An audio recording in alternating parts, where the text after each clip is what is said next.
دور ہٹو مجھ سے، پاس مت آؤ، تم میرے بھائی کی بیوہ ہو۔ شاذم نے اسے ایک جھٹکے سے خود سے دور کیا۔ یہ کیا تم نے بھائی کی بیوہ کی رٹ لگا رکھی ہے؟ میں تمہارے بھائی کی بیوہ نہیں ہوں، اب تمہاری بیوی ہوں۔ وہ زوردار طریقے سے اس کا گریبان پکڑتے ہوئے چلائی تھی اور شاذم اپنی جگہ پر ساکت رہ گیا تھا۔ آج مشال کا یہ روپ تو اس نے پہلی بار ہی دیکھا تھا، ورنہ تو وہ عموماً چپ چاپ گھر کے کسی کونے میں پڑی رہتی تھی۔ اس نے نرمی سے اس کے ہاتھ اپنے گریبان سے ہٹائے اور کہنے لگا کہ حقیقت بدل تو نہیں جائے گی نا؟ میں نے ہمیشہ تمہیں بھابھی کی نظر سے ہی دیکھا تھا، اور اب یہ نکاح کا رشتہ بھی میرا دل تمہاری طرف مائل نہیں کر پا رہا۔ تو بتاؤ، میرا کیا قصور ہے؟ شاذم بے بس نظر آیا۔ وہ سمجھ نہیں پا رہا تھا کہ کیا کرے۔ پچھلے 4 ماہ سے وہ اس نکاح اور مشال سے بچ رہا تھا۔ وہ قدم بڑھاتے ہوئے اس کی طرف آئی اور اس کا ہاتھ پکڑتے ہوئے کہنے لگی، تمہارا قصور یہ ہے کہ تم کبھی میری طرف بڑھے ہی نہیں۔ تم نے کبھی مجھے بیوی کی نظر سے دیکھا ہی نہیں۔ کمرے میں آتے ہو تو اجنبیوں کی طرح صوفے پر سو جاتے ہو اور صبح ویسے ہی اٹھ کر چلے جاتے ہو۔ کبھی میرے جذبات کے بارے میں بھی سوچو۔ وہ بات کرتے ہوئے اس کے مزید قریب ہوئی تھی۔ شاذم کو تو پسینہ آنے لگا۔ اس نے دور ہوتے ہوئے کہا، دیکھو مشال، میں تم سے صاف صاف بات کرنا چاہتا ہوں۔ میں تمہارے ساتھ نہیں رہ سکتا۔ تمہیں اگر میرے نام کے ساتھ جڑنے کا شوق ہے تو جڑی رہو، لیکن میں دوسری شادی کر رہا ہوں۔ دوسری شادی کا سن کر مشال کے چہرے پر زلزلے کے سے آثار نمودار ہوئے۔ اس نے بے یقینی سے شاذم کو دیکھا، جو اس کے نکاح میں ہوتے ہوئے دوسری شادی کی بات کر رہا تھا۔ بے اختیار آنکھوں سے آنسو بہنے لگے۔ اس نے ہاتھ جوڑے، مجھ پر یہ ظلم مت کرو۔ تم دوسری شادی میرے ہوتے ہوئے کیسے کر سکتے ہو؟ شاذم نے بیزاری سے ہاتھ اٹھا کر اسے مزید کچھ بھی کہنے سے روک دیا۔ دیکھو مشال، تمہارے آنسو بھی مجھے دوسری شادی کرنے سے روک نہیں سکتے۔ میری یہ مجبوری ہے، میں تمہارے ساتھ زندگی نہیں گزار سکتا۔ میں ایسے گھٹ گھٹ کر جی رہا ہوں کہ مجھے لگتا ہے کسی دن میرا سانس ہی بند ہو جائے گا۔ وہ اپنا سر دونوں ہاتھوں میں لیے اتنے کرب سے بول رہا تھا کہ مشال کو اس پر ترس آنے لگا۔ میں نے ہمیشہ تمہیں بھابھی کی نظر سے ہی دیکھا ہے۔ پچھلے 4 سالوں سے تمہیں بھابھی سمجھتا رہا ہوں۔ اب یوں اچانک 4 ماہ میں تمہیں اپنی بیوی کیسے سمجھ لوں؟ مجھے معاف کرو، میں نہیں سمجھ سکتا۔ مشال نے اپنے آنسو صاف کیے۔ وہ اب گھٹنوں کے بل زمین پر بیٹھے اپنا سر انگلیوں میں جکڑے ہوئے تھا، وہ بھی پنجوں کے بل۔ اس کے پاس بیٹھ گئی، اس کے شانوں پر ہاتھ رکھتے ہوئے اپنے وجود کا احساس اس کی رگوں میں اتارنے لگی۔ سچ تو یہ ہے کہ تم ایک بار میرے قریب آ جاتے تو ہمارے بیچ سب ٹھیک ہو جاتا۔ شاذم نے ایک بار پھر سے اسے پیچھے کیا۔ پلیز، میں مزید یہ باتیں اور یہ سب کچھ برداشت نہیں کر سکتا۔ تمہارے قریب آتا ہوں تو مجھے میرے بھائی کی نظریں اپنے آپ پر محسوس ہوتی ہیں۔ مجھے لگتا ہے کہ میں اس کی امانت میں خیانت کر رہا ہوں۔ مشال نے آنکھیں بند کر لی، اپنے آپ کو پرسکون رکھنے کی کوشش کی۔ وہ اس وقت اس کے ساتھ لڑ جگر کر اس کو مزید پریشان نہیں کرنا چاہتی تھی، بلکہ اس کو پیار سے ٹھیک کرنا چاہتی تھی۔ میں جا رہا ہوں۔ وہ جانے کے لیے اٹھا تو اس کو پھر سے روک گئی۔ موسم بہت خراب ہے، ابھی مت جاؤ۔ اسی وقت اچانک بجلی کڑکی اور وہ تو ہمیشہ سے ہی بجلی سے ڈرتی تھی۔ چیخ مارتی اس کے سینے سے جا لگی۔ شاذم کے سینے میں ایک دم ہی ہلچل مچی۔ وہ میں اپنے دھڑکنوں کی ردھم کو سمجھ نہیں پایا کہ وہ کس لے پر چلنے لگی ہے۔ اس نے نرمی سے مشال کو خود سے دور کرنے کی کوشش کی، لیکن اس نے مزید سختی سے اس کو اپنے بازوؤں میں جکڑ لیا تھا۔ اس کے وجود کی نرمی شاذم کو اپنے دل کے اندر تک اترتی محسوس ہو رہی تھی۔ اس نے بے اختیار مشال کی ساڑی کا پلو اس کے وجود سے نیچے سرکایا۔ وہ بے خود ہوئے جا رہا تھا۔ وہ پچھلے 4 ماہ سے حق رکھتے ہوئے بھی اس کے قریب نہیں آیا تھا۔ رات اتنے مہینوں کے بعد وہ ملے تھے تو یوں لگا تھا جیسے زندگی مکمل ہو گئی ہو۔ نہ صبح وہ اٹھا تو گزشتہ رات کے گزرے سارے مناظر اس کی آنکھوں کے سامنے آنے لگے اور وہ شرمندہ ہو کر رہ گیا۔ ایک نظر پرسکون سوئی ہوئی مشال پر ڈالی۔ یہ میں نے کیا کر دیا؟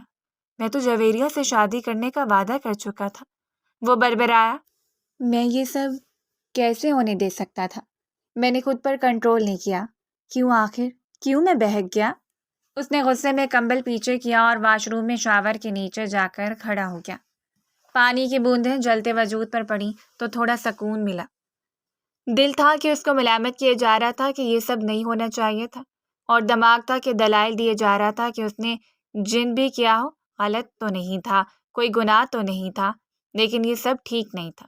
پھر دوسری سوچ آئی، کیوں ٹھیک نہیں ہے؟ وہ میری بیوی ہے، اس پر پورا حق رکھتا ہوں۔ دل و دماغ کی اسی چلتی جنگ میں وہ نہا کر باہر نکل آیا۔ تبھی موبائل پر بیل ہوئی۔ اس نے دیکھا تو جویریہ کا میسج آیا ہوا تھا۔ وہ اسے پوچھ رہی تھی کہ کب ملنے آؤ گے۔ اس نے آئینے میں خود کو دیکھا کہ کہیں گزری شب کا احوال چہرے پر نہ لکھا ہو، کہیں کسی کو پتہ نہ چل جائے۔ وہ ہرگز بھی یہ سب جویریہ کو نہیں بتا سکتا تھا، ورنہ وہ اسے شادی سے انکار کر دیتی۔ جویریہ کو ناچنے پر ملنے کا ٹیکسٹ کرتے ہوئے وہ کمرے سے باہر نکل آیا۔ مشال کی آنکھ کھلی تو وہ ایک نئی خمار میں تھی۔ تو آخر کار میں نے تمہیں پا ہی لیا شاہزم، ہم میاں بیوی کے رشتے میں مکمل ہو گئے۔ اس نے تصور میں شاہزم کو گلے لگایا اور اپنی باہیں یوں پھیلا لیں جیسے وہ سچ میں یہاں پر موجود ہو۔ تم نے مجھے مکمل کر دیا، تم نے ثابت کر دیا کہ تم بھی مجھ سے دور نہیں رہ سکتے۔ اب میں دیکھتی ہوں تم کیسے دوسری شادی کرو گے۔ شاور لینے کے بعد اس نے خوبصورت سے لباس کا انتخاب کیا۔ ناشتہ بنانے کے لیے کچن میں آ گئی۔ اس کا ارادہ تھا کہ آج وہ شاہزم کی پسند کا کھانا بنائے گی۔ کھانا بنانے سے پہلے اس نے شاہزم کو ٹیکسٹ کیا کہ ناشتہ بنا رہی ہوں، تم کہاں ہو؟ شاہزم کو جب یہ ٹیکسٹ ملا تو جویریہ کے گھر کے آگے اپنی گاڑی پارک کر چکا تھا۔ گاڑی سے اترتے اس نے یہ میسج پڑھا اور فوری طور پر ڈیلیٹ کر دیا۔ بے وقوف عورت، یہ سمجھ رہی ہے کہ میں ایک رات اس کے ساتھ گزار چکا ہوں تو اب ہمارے میاں بیوی والے سب سین شروع ہو جائیں گے۔ تبھی اسے جویریہ مسکراتی ہوئی نظر آئی تو اس نے موبائل سائلنٹ پر لگا کر جیب میں ڈال دیا۔ وہ اس وقت ہرگز بھی مشال کی مداخلت برداشت نہیں کر سکتا تھا، اور وہ ناشتہ بنا کر کتنی دیر اس کا انتظار کرتی رہی اور وہ نہیں آیا تو تھک ہار کر خود بھی بغیر ناشتہ کیے اٹھ گئی۔ سارا دن اس نے شاہزم کا انتظار کیا تھا، وہ گھر نہیں آیا تھا اور وہ اچھے سے جانتی تھی کہ وہ کہاں پر گیا ہوگا۔ وہ ادھر سے ادھر چکر کاٹتے غصے میں بربراتی رہی۔ شاہزم، تم مجھے نہیں جانتے، میں تمہیں پا کر نہیں کھو سکتی۔ اتنی مشکلوں سے تو تمہیں حاصل کیا، اب آسانی سے جانے نہیں دوں گی۔ یوں ہی اپنے دھیان میں چلتی ہوئی کب وہ ایک کمرے کے سامنے آ کر کھڑی ہو گئی، اسے پتہ ہی نہیں چلا۔ جب دھیان دیا تو سامنے دیکھا، وہ کاظم کا کمرہ تھا جو کبھی اس کا بھی ہوا کرتا تھا۔ اپنی زندگی کے 4 سال اس نے کاظم کی بیوی کی حیثیت سے یہاں پر گزارے تھے۔ ایک ٹرانس کسی کیفیت میں چلتی ہوئے دروازہ کھول کر اندر آ گئی۔ وہاں پر ہر چیز وہاں پر ویسی ہی تھی جیسے 1 سال پہلے کاظم کی وفات سے پہلے تک تھی۔ اس کے کانوں میں گزرے وقت کی آوازیں گونجنے لگیں۔ اب سے بہت سالوں پہلے تک وہ کبھی حویلی کی مالکن بننے کا سوچ بھی نہیں سکتی تھی۔ اسی حویلی کے سرونٹ کوارٹر میں اس نے اپنی ماں کے ساتھ اپنی زندگی کے ابتدائی سال گزارے تھے۔ میشو، میں نے تم سے ایک بات کرنی ہے۔ اس دن وہ کالج کی واپسی لوٹی تو ماں نے تمہید باندھتے ہوئے کہا تو وہ حیران نظر آئی۔ اب یہ نہ کہنا کہ میں کالج جانا چھوڑ دوں، تمہیں معلوم ہی ہے کہ مجھے کالج میں پڑھنے کا کتنا زیادہ شوق ہے۔ اماں کے کچھ کہنے سے پہلے اس نے ماں کے آگے ہاتھ جوڑ دیے تھے۔ اماں اسے کسی گہری سوچ میں دکھائی دی تھی۔ اماں، کیا ہوا؟ کن سوچوں میں گم ہو؟ کالج چھوڑنے کی بات کے علاوہ جو بھی بات کرو گی میں مانوں گی، مشو نے لاڈ سے کہتے ہوئے ماں کے گلے میں بازو حمائل کر دیے۔ وہ بات یہ ہے کہ بڑی بی بی صاحبہ نے تیرے لیے رشتہ بھیجا ہے۔ یہ اماں نے کچھ چٹکتے ہوئے کہا تو وہ حیران نظر آئی۔ یہ بڑی بی بی صاحبہ کو میری شادی کی کہاں سے پڑ گئی؟ مانا کہ وہ بڑا سوشل ورک کرتی ہیں، لیکن انہیں کہتے کہ میشو ابھی شادی نہیں کرے گی، پہلے میں اپنی تعلیم مکمل کروں گی، اپنے اور اپنی ماں کے سارے خواب پورے کروں گی، اور پھر کسی اچھے سے اور ہینڈسم سے بندے سے شادی کروں گی۔ اس کے خواب ایسے ہی تھے، اور اماں اچھے سے جانتی تھی کہ اس کی بیٹی اپنے خوابوں کو پورا کرنے کے لیے کس قدر محنت کر رہی ہے۔ اماں، میرا 3rd ایئر کا امتحان ہو جائے گا تو 4th ایئر کرتے ہی میں نے کہیں اچھی سی جگہ پر نوکری کر لوں گی، پھر ہم یہ سرونٹ کوارٹر چھوڑ کر کسی کرائے کے مکان میں شفٹ ہو جائیں گے، اور میں چھوٹے کا علاج بھی اچھے سے ہاسپٹل سے کرواؤں گی۔ اس نے اداس نظر سے اپنے سے چھوٹے چارپائی پر پڑے بیمار بھائی کو دیکھتے ہوئے کہا۔ بی بی جی نے کہا ہے کہ اس کا علاج ممکن ہے اگر ہم اسے باہر کے ملک میں لے جائیں تو، اور وہ اس کا علاج کروانے پر تیار بھی ہیں، مگر ان کی ایک شرط ہے، اماں نے آہستگی سے کہا۔ مشال نے ان کو حیرانی سے دیکھا۔ جو خوشی بیٹے کے علاج کے ذکر پر اماں کے چہرے پر ہونی چاہیے تھی وہ کہیں بھی نہیں تھی۔ وہ جی بھر کر بدمزہ ہوئی۔ یہ تو مجھے پتا تھا کہ بی بی جی اپنے مطلب کے بغیر تو کوئی بات کر نہیں سکتی، اور ہمارے چھوٹے کے علاج کے بدلے انہوں نے کیا شرط رکھی ہے؟ اماں نے ایک نظر اپنے بیٹے پر ڈالی اور دوسری بیٹی پر۔ وقت آ گیا تھا کہ اب قربانیوں کا صلہ مانگا جاتا۔ بی بی جی نے کہا کہ اگر میں تمہاری شادی ان کے بیٹے کاظم سے کر دوں تو وہ میرے بیٹے کا علاج باہر کے ملک سے کروا دیں گے۔ وہ کیا کہتے ہیں، بون میرو ٹرانسپلانٹ، وہ ہو جائے گا تو میرا بیٹا ایک دم سے اپنے پیروں پر صحت مند کھڑا ہو جانے کے قابل ہو جائے گا۔ اماں نے اپنا ہاتھ گود میں رکھے انہیں پر نظریں گاڑے بولتی چلی جا رہی تھی، اور مشوز کا سانس تو جیسے سینے میں ہی اٹک گیا تھا۔ آنکھوں بسے خواب ایک دم ہی نوچ لیے گئے تھے۔ اس نے پھنسی پھنسی سی آواز میں کہا، تو اس کا مطلب یہ ہے ماں کہ تم مجھ سے یہ کہہ رہی ہو کہ ان کے ذہنی بیمار اور نیم پاگل بیٹے سے شادی کر لوں؟ تم نے مجھے دیکھا ہے؟ ماں تم یہ کیسے کہہ سکتی ہو؟ اس کو بے انتہا دکھ نے آ گھیرا کہ ماں کیسے اسے قربانی مانگ سکتی ہیں۔ وہ تو اتنی حسین تھی کہ اس کے لیے تو کوئی شہزادہ ہی آسمان سے اترتا، اور وہ تھیں کہ اسے ایک نیم پاگل آدمی کے پلے باندھ رہی تھی۔ اماں نے اسے نظریں چراتے ہوئے کہا، میں نے بی بی جی کو ہاں کر دی ہے۔ منتوں مرادوں سے مانگے گئے بیٹے کو ساری عمر چارپائی پر دیکھنے کا حوصلہ نہیں کر سکتی میں۔ یہ کہہ کر وہ روتے ہوئے کمرے سے باہر چلی گئی۔ اس پل مشو کو بی بی جی پر بہت غصہ آیا تھا۔ کتنی کمزور ہیں یہ، اپنے ذہنی معذور بیٹے کو مجھ جیسی حسین و جمیل اور پڑھی لکھی لڑکی کا شوہر بنانے پر تلی ہوئی ہے۔ اس نے اماں کو منع کرنے کی بہت کوشش کی، لیکن وہ ہر بار اسے بڑی بہن کے فرائض یاد دلا کر چپ کروا دیتی۔ بہنیں اگر اپنے بھائیوں کے لیے قربانیاں نہیں دیں گی تو مائیں بیٹے جننا ہی چھوڑ دیں گی۔ تو اگر اپنے بھائی کے لیے نہیں کرے گی تو کل کو اگر وہ مر گیا تو نہ اس کی قبر پر جانا اور نہ ہی کبھی میرے سامنے آنا، کیونکہ میں ابھی بھی اپنے بیٹے کے ساتھ ہی مر جاؤں گی۔ اماں اسے منانے کے لیے اپنا ہر ایموشنل حربہ استعمال کر رہی تھی۔ آخر بیٹیاں ہی ہر بار کیوں قربانی دیں؟ وہ سوچتی، مگر اماں اسے یہ کہہ کر چپ کروا دیتی تھی کہ بیٹیاں ہوتی قربانی دینے کے لیے ہیں۔ تو اپنے خواب دیکھ رہی ہے، اپنے بیمار بھائی کی زندگی اور صحت کو دیکھ۔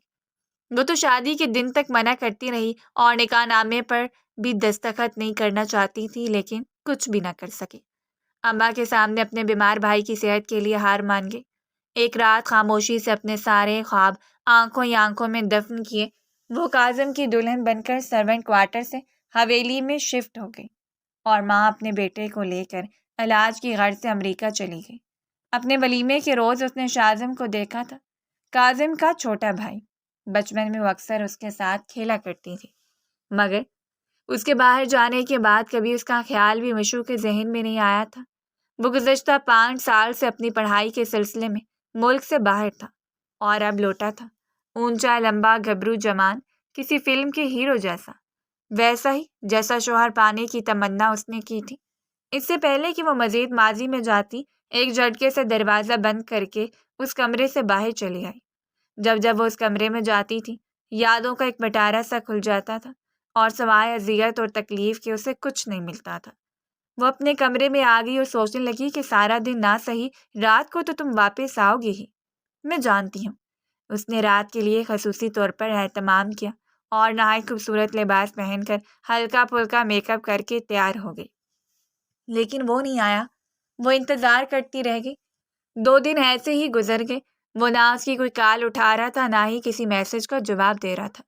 مشال کے صبر کا پیمانہ لبریز ہو گیا تو وہ بڑبڑائی، گھی سیدھی انگلی سے نہ نکلے تو انگلی ٹیڑھی کرنی ہی پڑتی ہے۔ مجھے پتہ ہے تم کیسے آؤ گے۔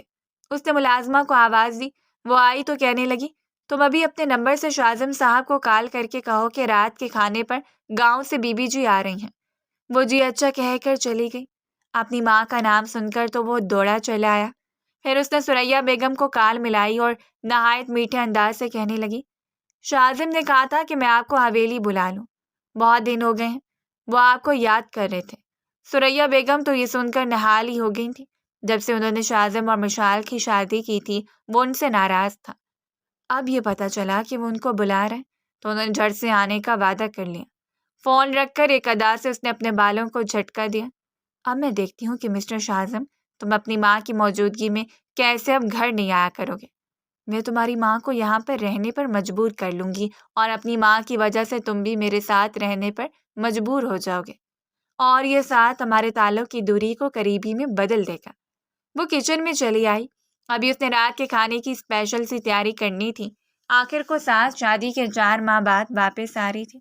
وہ جان بوجھ کر گھر واپس نہیں جا رہا تھا۔ اس دن کے بعد سے وہ بہت ہی شرمندہ تھا کہ اس نے کیسے خود پر سے کنٹرول کھو دیا۔ اس کا سارا دن جویریہ کے ساتھ ہی گزر جاتا تھا اور رات کو اپنے ایک دوست کے یہاں چلا جاتا تھا۔ جانے یہ کب تک چلتا رہتا کہ ملازمہ نے اسے اطلاع دی کہ بی بی جی حویلی واپس آ رہے ہیں۔ اس کے لیے یہ اطلاع کسی شوق سے کم نہیں تھی، کیونکہ وہ ان سے ناراض تھا اور اس کی ناراضگی کی وجہ سے وہ واپس چلی گئی تھی۔ وہ حیرانی سے سوچنے لگا کہ بی بی جان کیوں واپس آ رہی ہیں؟ میں تو ان سے ابھی تک ناراض ہوں، میں نے انہیں نہیں بلایا تو حیرانی والی بات ہے، لیکن اب ظاہر تھا اسے واپس تو جانا ہی تھا۔ وہ دل کے خلاف اپنے گھر واپس آیا تو پتہ چلا کہ وہ ابھی تک نہیں آئی تھی۔ اس سے پہلے کہ وہ انہیں کال ملاتا اور آنے کا پوچھتا، اسے سامنے سے مشال آتی دکھائی دی۔ شاہزم نے راستہ بدلنا چاہا مگر وہ اس کے سامنے دیوار بن کر آ کر کھڑی ہو گئی۔ اس رات جو کچھ بھی ہوا، اس سے پہلے شاہزم اپنی بات پوری کرتا وہ اس کی بات کاٹ کر کہنے لگی، جو کچھ بھی ہوا وہ میاں بیوی کے درمیان ہوا اور اس میں کوئی گناہ والی بات نہیں۔ شاہزم نے رخ پھیر لیا۔ وہ سب کچھ جذبات میں ہوا۔ وہ سیدھا تو یہ نہیں کہہ سکتا تھا کہ نہ تو میرے سینے سے آ کر لگتی اور نہ ہی میرے دل میں ہلچل مچتی۔ مشال اس کی کمر پر سر ٹکا گئی۔ شاہزم میں کیسے بتاؤں کہ میں کتنی خوش ہوں؟ کیا ہم اپنے رشتے کی شروعات اب نئے سرے سے نہیں کر سکتے؟ وہ سوالیہ انداز میں گویا ہوئی۔ شاہزم کا وہ حال تھا کہ کاٹو تو بدن میں لہو نہیں۔ اس کی قربت اور اس کا اتنے قریب ہونا اس کے جذبات میں پھر سے ادھم مچانے کی کوشش کر رہا تھا۔ میں جویریہ سے کمٹمنٹ کر چکا ہوں۔ اگلے ہفتے میں ہماری انگیجمنٹ کی تقریب ہے۔ اچھا ہوا کہ بی بی جان بھی آ رہی ہیں، میں خود ہی ان سے بات کر لوں گا۔ وہ سرد انداز میں کہتے ہوئے اسے جھٹکے سے دور کرتا کمرے میں چلا گیا اور دروازہ اندر سے بند کر لیا، اور وہ وہیں کی وہیں کھڑی رہ گئی۔ جویریہ اس کی کزن تھی اور وہ اچھے سے واقف تھی کہ شروع دن سے ہی وہ شاہزم کے آگے پیچھے پھرنے کو تیار رہتی تھی۔ وہ وہی زمین پر بیٹھ گئی۔ شاہزم، میں اب تمہیں کسی اور کا نہیں ہونے دوں گی۔ 4 سال شادی شدہ ہوتے ہوئے بھی میں نے بیواؤں والی زندگی گزاری ہے۔ اب جب قسمت مجھ پر مہربان ہونے کی کوشش کر رہی ہے تو میں اپنے ہاتھوں سے اپنی خوشیاں ہرگز نہیں اجاڑوں گی۔ میں بھی دیکھتی ہوں کہ تم یہ منگنی کیسے کرتے ہو۔ آنکھوں سے آنسو پوچھتے ہوئے وہ فیصلہ کن انداز میں بولی اور اٹھ کر کچن میں چلی آئی، جہاں پر ملازمہ کھانے کا اہتمام کر رہی تھی۔ 2 گھنٹے بعد ہی بی بی جان بھی آ گئی۔ مشال نے کانوں کان خبر نہیں ہونے دی تھی کہ اسی نے بی بی جان کو شاہزم کا نام لے کر بلایا ہے۔ کھانے کے ٹیبل پر وہ چپ چاپ کھانا کھا رہا تھا کہ بی بی جان نے فکر مندی سے اسے مخاطب کیا، شاہزم، تم دن بدن کمزور ہوتے جا رہے ہو، بیٹا کچھ کھایا پیا کرو۔ اس نے ہوں ہاں میں سر ہلایا اور پھر ایک دم ہی بولا، میں اگلے ہفتے جویریہ سے منگنی کر رہا ہوں۔ کھانے کا چمچ میں اختیار مشال کے ہاتھوں سے نیچے گرا تھا۔ بی بی جان کے چہرے پر بھی حیرانی در آئی۔ ان کو تو لگا تھا کہ ان دونوں کے بیچ میں سب کچھ ٹھیک ہے۔ انہوں نے الجھن سے مشال کو دیکھا جو ضبط کے مارے سرخ ہوئی جا رہی تھی۔ اس نے چہرہ نیچے کر کے کھانا کھانا شروع کر دیا۔ اس وقت وہ ان دونوں کی کسی بات میں نہیں آنا چاہتی تھی۔ تمہاری اب شادی شدہ زندگی ہے، تم یہ فیصلہ کیسے کر سکتے ہو؟ انہوں نے مشال کی طرف دیکھتے ہوئے شاہزم کو کہا تو وہ اٹھ کر کھڑا ہو گیا۔ یہ شادی شدہ زندگی آپ نے زبردستی میرے سر پر مسلط کی ہے۔ پچھلے 4 ماہ سے عذاب بھگت رہا ہوں، اب مزید نہیں بھگت سکتا۔ اگلے ہفتے میری منگنی کی تقریب میں آ سکیں تو آ جائیے گا، ورنہ مجھے کسی کی پرواہ نہیں۔ کھانے کے ٹیبل سے اٹھ کر غصے سے چلا گیا تھا۔ اس کے جاتے مشال نے بی بی جان کی طرف دیکھ کر کہا، وہ یہ منگنی ہرگز نہیں کر سکتا۔ انہوں نے سکون سے اسے دیکھ کر کہا، وہ تو کہہ رہا ہے وہ کرے گا، تو پھر میں اور تم کیا کر سکتے ہیں؟ مشال کی آنکھوں میں انگارے بھرنے لگے۔ آپ اسے روکیں گے، ویسے ہی جیسے آپ نے اسے مجھ سے شادی کرنے کے لیے مجبور کیا تھا۔ بی بی جان نے اپنا غصہ بمشکل ضبط کیا اور بولی، میں نے جس مشکل سے اسے تم سے شادی کرنے کے لیے مجبور کیا تھا وہ میں ہی جانتی تھی، لیکن اب اگر وہ اپنی مرضی کرنا چاہتا ہے تو میں اس میں کچھ نہیں کر سکتی۔ مشال نے نفرت سے ان کو دیکھا اور اٹھ کر اپنے کمرے میں چلی آئی۔ اب اسے ہی کچھ کرنا تھا۔ وہ اتنی آسانی سے اپنی جیت کو ہار میں بدلتے ہوئے نہیں دیکھ سکتی تھی۔ بی بی جان نے اس کے جانے کے بعد جویریہ کو فون ملایا اور کہنے لگی، مجھے شاذم نے بتایا کہ وہ اگر سے تم سے منگنی کر رہا ہے۔ ہاں، مجھے بہت خوشی ہے، میں ضرور آؤں گی۔ پھر وہ بربرانے لگی، وشال بی بی، میں کبھی نہیں بھول سکتی کہ کیسے تم نے مجھے بلیک میل کر کے میرے ہیرو جیسے بیٹے شاذم سے شادی کرنے کے لیے مجھے مجبور کر دیا۔ ہاجرہ بی بی ان کی بہت پرانی ملازمہ تھی۔ مشال نے ان کی آنکھوں کے سامنے ہی پرورش پائی تھی، اگرچہ انہوں نے جانتے بوجھتے ہوئے مشال کے ساتھ زیادتی کی تھی کہ اپنے ذہنی معذور بیٹے کے ساتھ اسے بیاہ دیا، لیکن وہ بھی کیا کرتی۔ ہر ماں کی طرح ان کے دل میں بھی آرزو تھی کہ شاید اگر بیٹے کی شادی کر دی جاتی تو وہ ٹھیک ہو جاتا، لیکن ہر گزرتے دن کے ساتھ ان کی نا امیدی بڑھتی جا رہی تھی۔ کچھ اس میں مشال کی بیزاری کا بھی ہاتھ تھا۔ اس نے کبھی کاظم کو دل سے اپنا شوہر مانا ہی نہیں تھا۔ مشال کے ہوتے ہوئے بھی اس کا خیال ملازمہ ہی کرتی تھی۔ ایک بار انہوں نے مشال کو ٹوکا تو اس نے خاصی بدتمیزی سے جواب دیا، آپ نے جو کرنا تھا وہ کر لیا، مجھے اپنے پاگل بیٹے کی بیوی بنا دیا، اب اس سے زیادہ کیا چاہتی ہیں؟ مجھ سے اس پاگل کی خدمت نہیں کی جاتی، آپ نے جو کرنا ہے کر لیں۔ وہ جانتی تھی کہ وہ ایسا رویہ کیوں رکھ رہے ہیں، کیونکہ اس کے بھائی کا علاج ہو چکا تھا اور وہ اپنی ماں کے ساتھ اب ایک ہنسی خوشی زندگی گزار رہا تھا۔ اس لیے شاید مشال یہ چاہتی تھی کہ وہ یہاں سے چھٹکارا پا لے، اس لیے وہ ڈرنے لگی تھی کہ شاید اب وہ وقت آ گیا ہے کہ مشال ان کے بیٹے کو چھوڑ دے۔ وہ جس کی آنکھوں میں مشال کو دیکھتے ہی رونق آ جاتی تھی، کچھ پل کے لیے ہی صحیح وہ مسکرا تو دیتا تھا، اور اپنے بیٹے کو ہنستا مسکراتا دیکھنا ہی ان کی زندگی سب سے بڑی دولت تھی۔ انہوں نے مشال سے وعدہ لیا کہ ان کے بیٹے کو نہیں چھوڑے گی اور بدلے میں کاظم کی پراپرٹی اس کے نام کر دی تھی۔ وہ جانتی تھی کہ مشال کا سلوک ہرگز بھی ان کے بیٹے کے ساتھ اچھا نہیں ہے، لیکن یہی بہت تھا کہ وہ بیٹے کے ساتھ ایک کمرے میں رہ رہی تھی۔ شروع میں تو انہوں نے امید لگا لی تھی کہ شاید وہ دادی بن ہی جائے، لیکن انہوں نے پھر آہستہ آہستہ یہ امید چھوڑ دی، کیونکہ جس طرح کا رویہ مشال کاظم کے ساتھ رکھتی تھی ممکن ہی نہیں تھا کہ وہ خود اس کے قریب جاتی۔ اب ان کی ساری امیدیں اپنے بیٹے شاذم سے وابستہ تھیں۔ وہ جویریہ کے ساتھ اس کی شادی کر دینا چاہتی تھی، لیکن اس کا کہنا تھا کہ وہ ابھی اپنے بزنس کو 2-3 سال دے گا، اس کے بعد ہی شادی کرے گا، اور اس کا زیادہ تر وقت بھی گھر سے باہر ہی گزرتا تھا، کبھی ایک شہر کبھی دوسرے شہر، گھر پر وہ کم ہی آتا تھا۔ انہی دنوں ان کے بیٹے کاظم کی طبیعت بھی خراب رہنے لگی۔ وہ ہر وقت تھکا تھکا اور گرا گرا سا رہتا۔ کئی بار اس کو ڈاکٹر کے پاس لے کر گئے، لیکن ڈاکٹر کو بھی کچھ سمجھ میں نہیں آتا تھا۔ وہ بس یہی کہتے کہ ان کا زیادہ سے زیادہ خیال رکھیں، ان سے پیار محبت سے بات کریں۔ جانے ڈاکٹر کے کہنے کا اثر تھا یا ویسے کہ مشال کو ترس آ گیا، اس نے کاظم سے پیار سے بات کرنا شروع کر دیا اور اس کا خیال بھی رکھنا شروع کر دیا۔ بی بی جان یہ دیکھ کر بہت خوش ہو گئی کہ شکر ہے اسے عقل آ ہی گئی، لیکن یہ خوشی عارضی ہی تھی کہ کچھ ہی مہینوں کے بعد اچانک ایک صبح ان کے سر پر قیامت ٹوٹ پڑی کہ جب سویا ہوا کاظم صبح اٹھا ہی نہ۔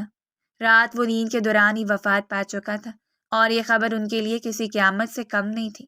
جیسا بھی تھا ان کا بیٹا تھا، زندہ تھا تو دل کو خوشی اور سکون رہتا تھا، اور اب ایک دم سے اس کی موت کی خبر نے تو ان کو نڈھال ہی کر دیا تھا۔ شاذم نے ان کی دلجوئی کی بھرپور کوشش کی۔ وہ کبھی مشال کو تسلی دیتا تو کبھی ماں کے سرہانے بیٹھتا، ان کی دلجوئی کرتا رہتا۔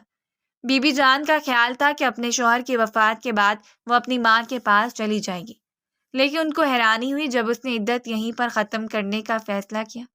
4 ماہ 10 دن گزر گئے اور مشال کی عدت بھی ختم ہو گئی۔ پھر انہوں نے ناشتے کی ٹیبل پر ایک دن اس سے پوچھا کہ وہ کب اپنی ماں کے گھر جا رہی ہے، تو اس نے لاپرواہی سے جواب دیا، میں کیوں اپنی ماں کے گھر جاؤں گی؟ بی بی جان نے اسے سمجھاتے ہوئے کہا، دیکھو اب شاذم بھی اس گھر میں رہتا ہے، اور اب تمہارا اس کے یوں سامنے آنا جانا ٹھیک نہیں ہے۔ وہ تمہارا دیور ہے، کل کو اس کی بیوی آ جائے گی تو تمہیں برداشت نہیں کرے گی، تو اس سے بہتر ہے کہ پہلے ہی تم اپنی ماں کے پاس چلی جاؤ۔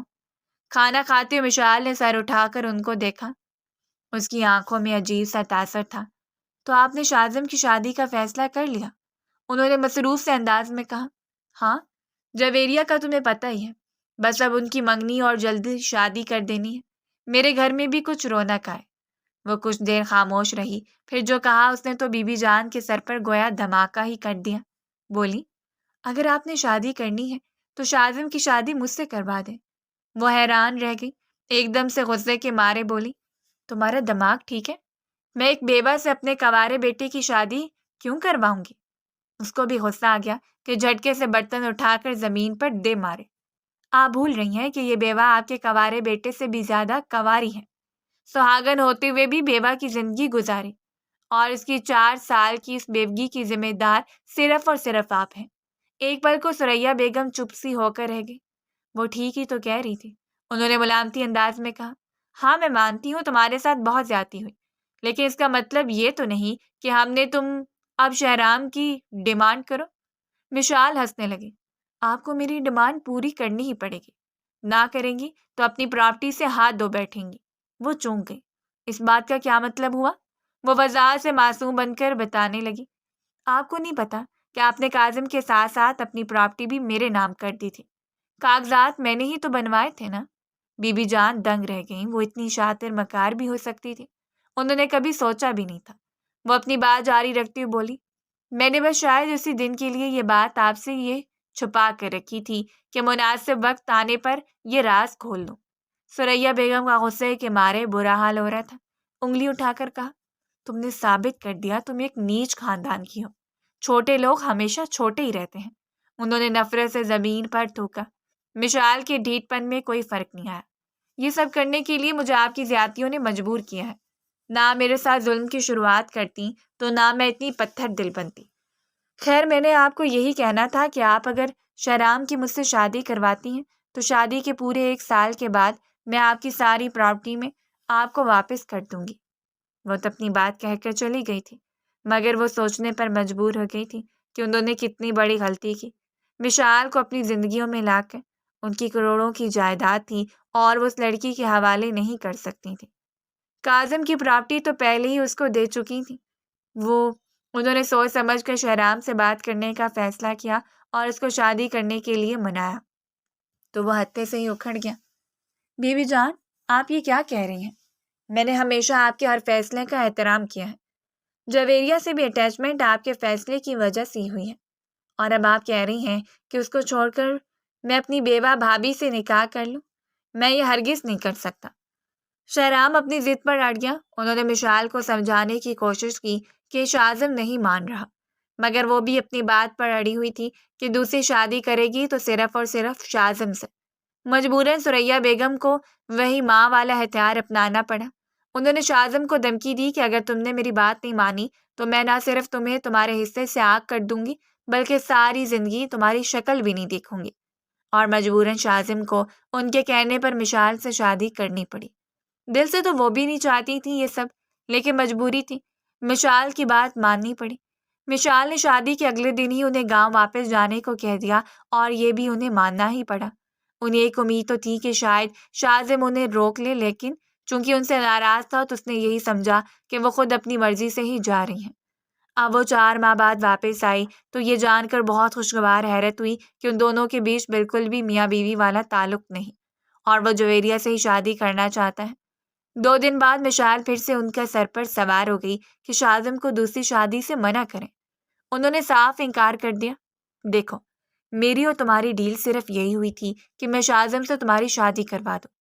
میں نے اور ہرگز یہ نہیں کہا تھا کہ شاذم بعد میں اگر دوسری شادی کرنا چاہے تو میں اس کو روکوں گی۔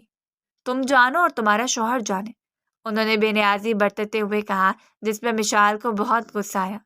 آپ کیا چاہتی ہیں؟ میں وعدہ خلافی کروں؟ میں نے تو یہ سوچا تھا 6 ماہ بعد آپ کسی کی ساری پراپرٹی آپ کو واپس کر دوں گی، لیکن اب لگتا ہے یہ نہیں چاہتی۔ اس نے تو اپنے تئیں بی جان کو دھمکی دی تھی، لیکن انہیں بھی اس کھیل میں مزہ آنے لگا تھا۔ بولی کہ واپس تو تمہیں میری ساری پراپرٹی کرنی ہی پڑے گی، نہ کرو گی تو میں شاذم کو تمہارا سچ بتا دوں گی کہ کیسے بلیک میل کر کے تم نے اس سے شادی کی، اور وہ تو پہلے ہی تمہیں اپنے دل میں جگہ دینے کو تیار نہیں ہے۔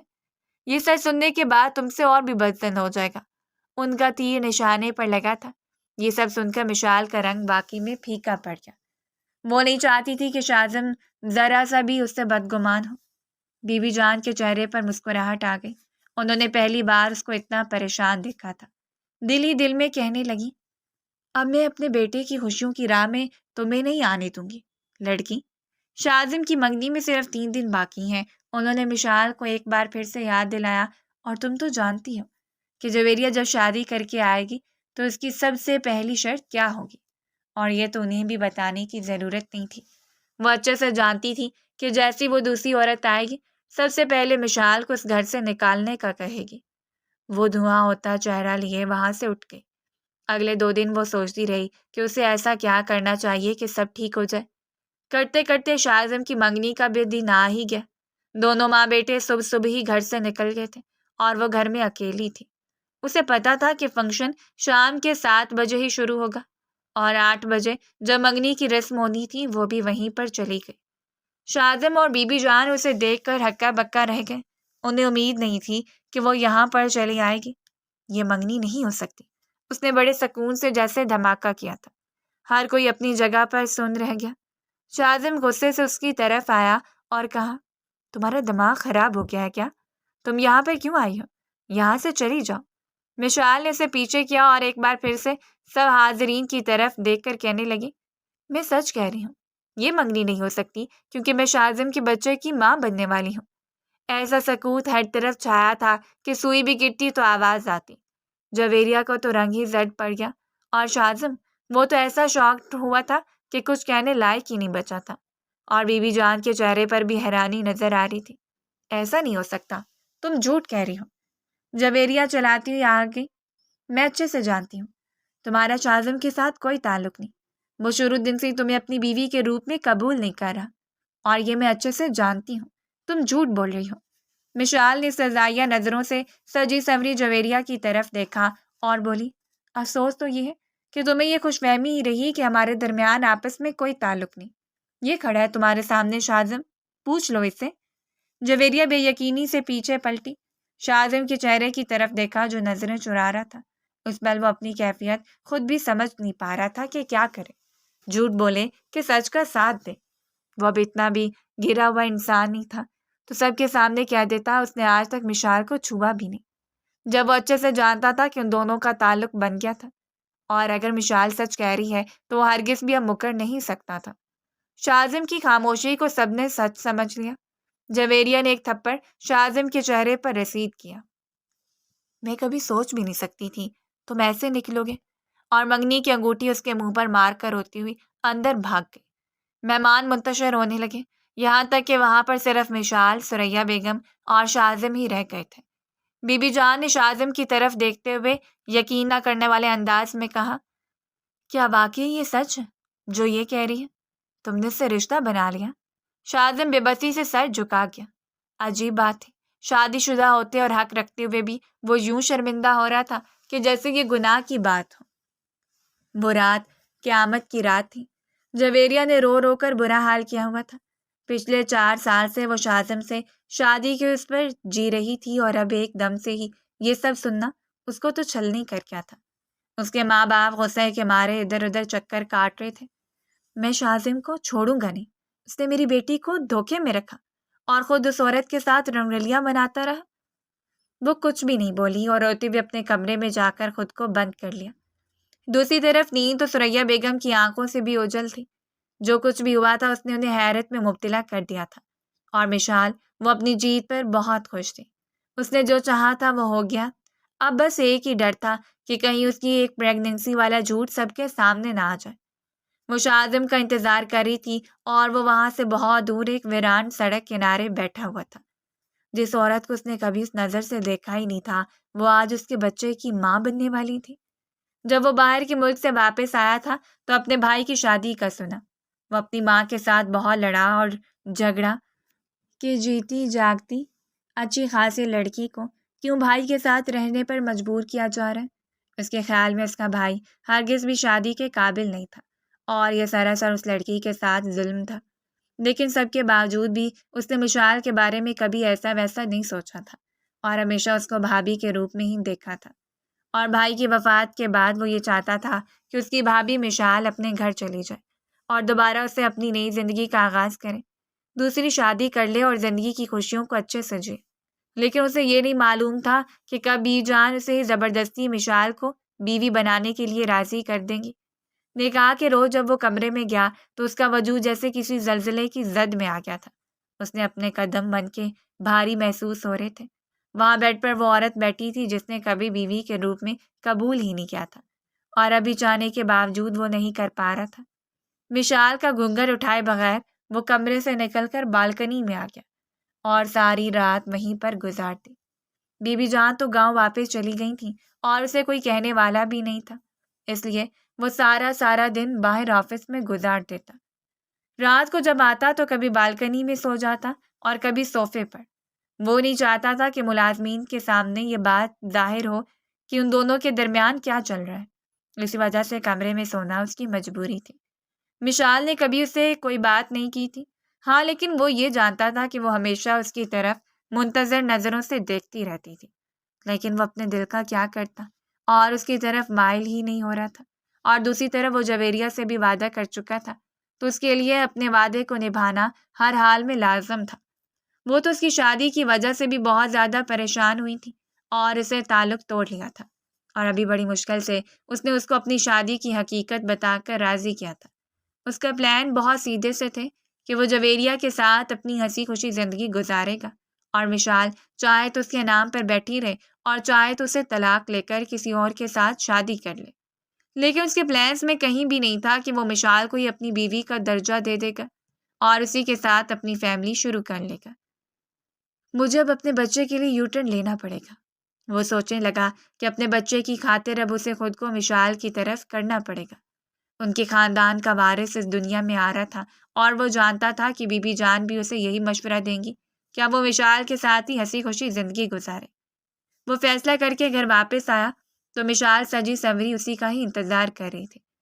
مجھے معاف کر دو، میں نے تمہاری منگنی کی تقریب میں رکاوٹ ڈالی، لیکن سچ تو یہی ہے کہ میں اپنے ہونے والے بچے کے باپ کو بانٹا ہوا نہیں دیکھ سکتی، وہ سر جھکائے کہہ رہی تھی۔ شاذم نے اس کو شانوں سے پکڑ کر بیڈ پر بٹھایا اور اس کے برابر بیٹھتے ہوئے کہنے لگا کہ میں جانتا ہوں کہ تمہیں مجھ سے بہت سی امیدیں وابستہ ہیں، اور میں نے تمہارے ساتھ اچھا نہیں کیا۔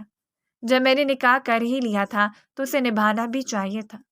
پھر وہ شاش لہجے میں کہنے لگا، جو ہوا اسے بھول جاؤ، آج سے ہم اپنی نئی زندگی کی شروعات کریں گے۔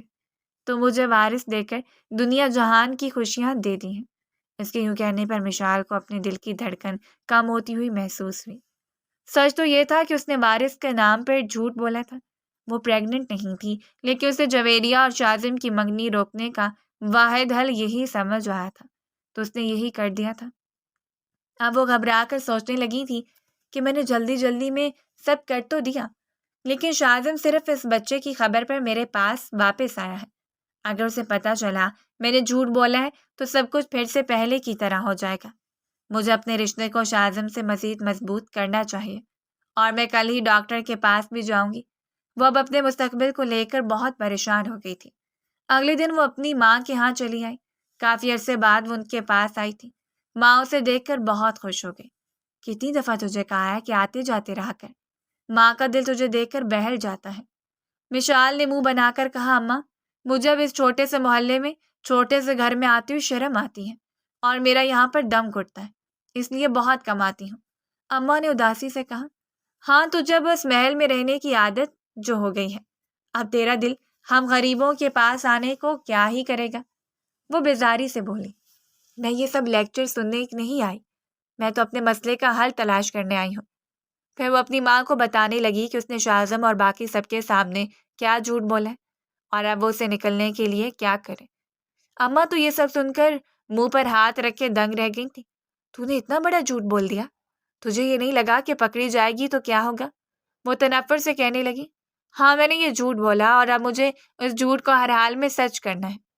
تو مجھے بتا کہ میں کیا کروں، بلکہ میرے ساتھ ابھی کے ابھی ڈاکٹر کے پاس چل، میں اپنے کچھ ٹیسٹ وغیرہ کرواؤں اور کوئی دوا وغیرہ کھانی شروع کروں۔ وہ یہ چاہتی تھی کہ بس اب کسی بھی طرح سے کر کے وہ پریگننٹ ہو جائے، کوئی دوا کھانی پڑے یا کچھ بھی کرنا پڑے، وہ سب کچھ کرنے کو تیار تھی۔ لیکن جب ٹیسٹ کی رپورٹ آئی تو اس پر جیسے کمرے کی چھت ہی آ گری، کیونکہ ٹیسٹ رپورٹس میں صاف صاف لکھا تھا کہ وہ بانجھ ہے اور ماں بننے کی صلاحیت نہیں رکھتی۔ یہ خبر نہیں تھی، غم کا پہاڑ تھا جو مشال کے سر پر ٹوٹا تھا۔ اس سے اپنا آپ قابو کرنا مشکل ہو رہا تھا، اس لیے اس کی ماں اسے اپنے گھر ہی لے آئی تھی۔ اماں اسے سمجھانے لگی، دیکھ، تجھے کسی بھی طرح سے شاذم کو بس اپنے قابو میں رکھنا ہے۔ کچھ دنوں کے بعد سیڑھیوں سے پیٹ کے گرنے کا ناٹک کرنا اور کہہ دینا کہ مسکیریج ہو گیا، لیکن اس سے پہلے شاذم کو اپنے ساتھ اس قدر مضبوطی سے باندھ لے کہ اسے اس حادثے سے فرق نہ پڑے۔ اماں کی بات کسی حد تک تو قابل قبول تھی۔ اس نے یہی کرنے کا سوچا، لیکن پہلے وہ ایک دو اور ڈاکٹروں سے بھی کنسلٹ کرنا چاہتی تھی، اس لیے اگلے دن وہ خود ہی ایک اور اچھی گائناکالوجسٹ کے پاس چلی گئی۔ اتفاق کے طور پر جویریہ بھی وہیں موجود تھی۔ اس نے جب مشال کو ڈاکٹر کے پاس جاتے دیکھا تو اسے حیرانی نہیں ہوئی، کیونکہ وہ یہ تو سن ہی چکی تھی کہ وہ پریگننٹ ہے۔ وہ گائناکالوجسٹ جویریہ کی اچھی دوست تھی۔ مشال کے جانے کے بعد وہ اپنی دوست کے پاس چلی آئی۔ جویریہ، مجھے تمہاری منگنی ٹوٹنے کا پتہ چلا، یقین کرو بہت دکھ ہوا ہے۔ اس کی دوست نے اس کے ہاتھوں پہ ہاتھ رکھ کر اسے تسلی دی۔ تم نے مجھے جو اپنی ساری کہانی سنائی ہے وہ تو سن کر مجھے یقین ہی نہیں آ رہا کہ شاذم ایسا بھی کر سکتا ہے کہ اپنی پہلی بیوی کے ساتھ رشتہ بنا لے اور دوسری طرف تم سے بھی تعلق رکھے۔ کہیں اس کی بیوی جھوٹ تو نہیں کہہ رہی؟ اپنی دوست کے شک کرنے پر وہ دکھی دل سے مسکرا دی۔ وہ جھوٹ کیوں کہے گی؟ اور اس بات کا یقین تو مجھے ابھی ہو گیا، وہ تمہارے پاس سے ہو کر گئی ہے۔ اس کی دوست نے الجھن سے پوچھا، کیا کہہ رہی ہو؟ مجھے کچھ سمجھ نہیں آیا۔ تو جویریہ اسے بتانے لگی کہ مجھ سے پہلے جو مشال نام کی لڑکی یہاں سے گئی ہے وہی تو شاذم کی پہلی بیوی ہے اور وہ پریگننٹ ہے۔ اس گائناکالوجسٹ ڈاکٹر کے چہرے پر شاک کی کیفیت نظر آئی۔ اوہ مائی گاڈ، تمہیں ضرور کوئی غلط فہمی ہوئی ہے۔ یہ تو میرے پاس اپنی رپورٹس لے کر آئی تھی، اس نے ٹیسٹ کروائے تھے تو ان رپورٹس کے مطابق یہ کبھی ماں نہیں بن سکتی، اور یہ دوبارہ ٹیسٹ کروانے کے لیے یہاں پر آئی تھی۔ یہ کیسے ممکن ہے کہ یہ پریگننٹ ہو جبکہ اس کی رپورٹس تو کچھ اور ہی کہہ رہی تھیں؟ جویریہ کے لیے بھی سب کچھ بہت ہی حیران کر دینے والی بات تھی۔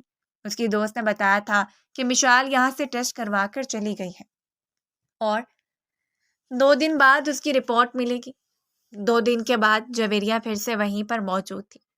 اس نے مشال کو آتے دیکھا اور اس کی ساری بات بھی سنی۔ جب ڈاکٹر اس کو بتا رہی تھی کہ وہ رپورٹ سچ ہیں، اب کی بار بھی یہی آیا ہے کہ وہ ماں نہیں بن سکتی۔ جویریہ نے چوری چھپے یہ سب کچھ اپنے کیمرے میں ریکارڈ کر لیا تھا۔ اس نے سوچ لیا تھا کہ وہ اس کو ثبوت کے طور پر استعمال کرے گی۔ مشال کے پاس اب اپنی ماں کے بات ماننے کے علاوہ کوئی حل نہیں تھا کہ وہ شاذم کو اپنے ساتھ اتنا مضبوط کر لے کہ جب وہ مسکیریج جھوٹ بولے تو شاذم کو کوئی فرق نہ پڑے، بلکہ وہ الٹا اسی کی فکر کرے۔ وہ گھر آ کر شاذم کے لیے سجنے سنورنے لگی تھی۔ شاذم کے ساتھ ساتھ بی بی جان کا رویہ بھی اب اس کے ساتھ اچھا ہوتا گیا، اور 1 ہفتے کے بعد اس نے سوچ لیا تھا کہ وہ اپنے پلان پر عمل کرے گی۔ اس دن جان بوجھ کر اس نے سیڑھیوں سے گرنے کا ناٹک کیا اور سب کو یہ یقین دلانے میں کامیاب ہو گئی تھی کہ اس کا ابارشن ہو گیا۔ اب اس کے پیٹ میں کوئی بچہ نہیں۔ اگلے دن شاذم اور بی بی جان بھی گھر پر ہی تھے۔ جب جویریہ اسے ملنے آئی، سب کے سامنے وہ بڑی میٹھے انداز میں کہنے لگی، مجھے تمہارے ابارشن کا پتہ چلا، تمہارے بیبی کے لاس کا مجھے بہت دکھ ہوا۔ میں بس اسی دن کا ہی انتظار کر رہی تھی۔ وہ منہ میں بربرائیں۔ شاذم نے جویریہ کی طرف دیکھتے ہوئے کہا، دیکھو جویریہ، تم ایک بہت اچھی لڑکی ہو۔ میں تمہیں بہت عرصے تک پسند بھی کرتا رہا ہوں، لیکن اب بہتر یہی ہے کہ تم اپنے لیے ایک اچھا جیون ساتھی تلاش کر کے اسے شادی کر لو، کیونکہ اب میں مشال کا ساتھ نہیں چھوڑنا چاہتا۔ یہ بیچاری پہلے ہی بہت غم میں ہے۔ جویریہ مسکرانے لگی اور کہنے لگی، اصل میں یہ غم میں نہیں، اس وقت یہ اداکاری میں ہے۔ مشال نے چونک کر سر اٹھا۔ بی بی جان اور شاذم نے ناگواری سے جویریہ کو دیکھا۔ یہ تم کیا کہہ رہی ہو؟ ہوش میں تو ہو؟ جویریہ نے اپنا موبائل بیگ سے نکالتے ہوئے کہا، ہوش میں تو اب آپ دونوں آئیں گے۔ جو کچھ مجھے اس لڑکی کے بارے میں معلوم ہوا ہے وہ آپ دونوں جان جائیں گے تو پیروں تلے سے زمین نکل جائے گی۔ مشال گھبرا گئی، جانے وہ کیا کہنے والی تھی۔ شاذم کو دیکھ کر کہنے لگی، اسے یہاں سے نکالے، اسے دیکھ کر میری طبیعت خراب ہو رہی ہے۔ اس سے پہلے شاذم اسے جانے کا کہتا، جویریہ نے اپنے موبائل سے وہ ویڈیو ان کو دکھا دی جو اس نے اپنے گائناکالوجسٹ دوست کے کمرے میں چھپ کر بنائی تھی، جس سے صاف صاف ظاہر ہو رہا تھا کہ مشال نے ان سے جھوٹ بولا تھا، وہ کبھی پریگننٹ تھی ہی نہیں۔ شاذم نے ایسی نظروں سے مشال کو دیکھا کہ وہ اندر تک دہل کر رہ گئی۔ پہلی بار اسے شاذم کی آنکھوں میں اپنے لیے نفرت نظر آئی تھی۔ وہ رونے لگی، دیکھو میں نے جو کچھ بھی کیا تمہاری محبت پانے کے لیے کیا۔ اس وقت مجھے پتہ بھی نہیں تھا کہ میں ماں نہیں بن سکتی، جس وقت میں نے یہ جھوٹ بولا تھا۔ شاذم کے آگے ہاتھ جوڑ دیے، مجھے معاف کر دو، شاذم نے بے دردی سے اس کا ہاتھ پیچھے کیا۔ تم معافی کے قابل نہیں ہو، تم نے میرے جذبات کے ساتھ کھیلا ہے، میں ہرگز بھی تمہیں معاف نہیں کر سکتا۔ بی بی جان نے بھی انتہائی دکھ سے کہا، میں کبھی سوچ بھی نہیں سکتی تھی کہ تم اس حد تک بھی شاطر اور مکار ہو سکتی ہو۔ اب وقت آ گیا کہ میں بھی تمہاری سچائی سے شاذم کو آگاہ کر دوں۔ اور شاذم کو بتانے لگی کہ کیسے اس نے دھوکے سے پہلے بی بی جان کی پراپرٹی اپنے نام کی اور پھر انہیں بلیک میل کر کے شاذم سے شادی کی۔ اس کے لیے تو جیسے یہ سب انکشافات تھے، ایک کے بعد ایک انکشاف جو اس کی جان نکال رہا تھا۔ مشال کی تو ساری بساط ہی الٹ گئی تھی۔ اس نے اتنے عرصے سے سب کچھ بہت احتیاط اور پلاننگ کے ساتھ کیا تھا، لیکن ذرا سی بے احتیاطی آج اس کو لے ڈوبی تھی۔ شاذم نے اسے نفرت انگیز نظروں سے دیکھتے ہوئے کہا، تم میرے گھر اور میری زندگی سے نکل جاؤ۔ جو پراپرٹی تم نے دھوکے سے میری ماں کی ہتھیائی تھی وہ بھی رکھ لو، ہمیں ضرورت نہیں ہے، تم ایک دھوکے باز لڑکی ہو۔ وہ ذہانی انداز میں چلانے لگی، تم مجھے ایسے نہیں نکال سکتے، مجھے اپنی زندگی سے ایسے باہر نہیں کر سکتے۔ میں نے تمہارے لیے کیا کچھ نہیں کیا؟ 4 سال سے تمہیں پانے کے لیے قطرہ قطرہ خود کو اذیت میں رکھ کے انتظار کرتی رہی، پھر جا کے میں نے تمہیں حاصل کیا۔ تمہیں کیا پتا ہو میں تم تک اتنی مشکلوں سے پہنچی؟ تمہارے اس پاگل بھائی کے ساتھ ایک ایک پل میں نے صرف اسی امید میں گزارا تھا کہ آخر کار مجھے میری ریاضت، میرے صبر کا پھل تمہاری صورت ملے گا۔ اور دیکھو، میں نے تمہیں حاصل بھی کیا، لیکن اب یہاں حاصل کر کے تمہیں میں ہرگز بھی چھوڑ نہیں سکتی۔ وہ اس کے پاس آ کر اس کے قدموں میں بیٹھ گئی۔ مجھے صرف تم چاہیے ہو، چاہے یہ ساری دولت جائیداد سب کچھ مجھ سے لے لو، لیکن خدا کے واسطے مجھ سے تعلق نہ توڑو۔ میں تم سے پاگلوں کی طرح محبت کرتی ہوں۔ میں نے تو تمہاری خاطر اپنے ہاتھ بھی خون سے رنگ دیے۔ وہ اپنی رو میں بولتی جا رہی تھی کہ اسے پتہ ہی نہ چلا کہ وہ اپنے گناہ کا اعتراف کرنے لگی۔ تمہیں پانے کی خاطر تمہارے بھائی کی جان لے لی۔ ایسا لگ رہا تھا کہ جیسے وہ اپنا ذہنی توازن کھو بیٹھی تھی۔ تم سب نے مل کر مجھے پاگل کیا۔ پہلے میری ماں نے میرے جذبات کا خون کیا اور مجھے ایک پاگل سے بیاہ دیا، پھر یہ تمہاری ماں، تمہارا وہ بھائی، اور اب تم سب بے حیث ہو۔ تم سب نے مل کر میری یہ حالت کی ہے۔ وہ بالکل جنونی لگ رہی تھی۔ اس نے غصے میں ٹیبل سے گلدان اٹھا کر جویریہ کی طرف مارنا چاہا، لیکن شاذم نے جلدی سے آگے بڑھ کر اس کو ایک طرف کر کے بچا لیا۔ اگر تم میرے نہیں ہو سکے تو میں تمہیں کسی کا بھی نہیں ہونے دوں گی۔ اس کا اگلا حملہ شاذم پر تھا اور بچتے بچتے بھی گلدان شاذم کے ماتھے پر لگ ہی گیا۔ میں تم سب کی جان لے لوں گی، تم سب کو چھوڑوں گی نہیں۔ وہ اس وقت قابو سے باہر ہو رہی تھی۔ بی بی جان نے جلدی سے پولیس کو فون کیا۔ وہ پولیس کو نہیں، ڈاکٹر کو فون کرنا چاہتی تھیں، لیکن جس طرح مشال نے اپنے منہ سے قبول کیا تھا کہ اسی نے ان کی بیٹے کی جان لی تھی، وہ جاننے کے بعد ہرگز بھی اس کو معاف نہیں کر سکتی تھی۔ پولیس آئی اور اس کو اپنے ساتھ لے گئی۔ وہ اپنا ذہنی توازن کھو چکی تھی، اس لیے اس کو سزا نہیں ہوئی اور دماغی امراض کے ہسپتال میں داخل کروا دیا گیا۔ ہاجرہ بی بی کو پتہ چلا کہ میری بیٹی اسپتال پاگل خانے پہنچ گئی ہے تو وہ روتے ہوئے اس کے پاس گئی۔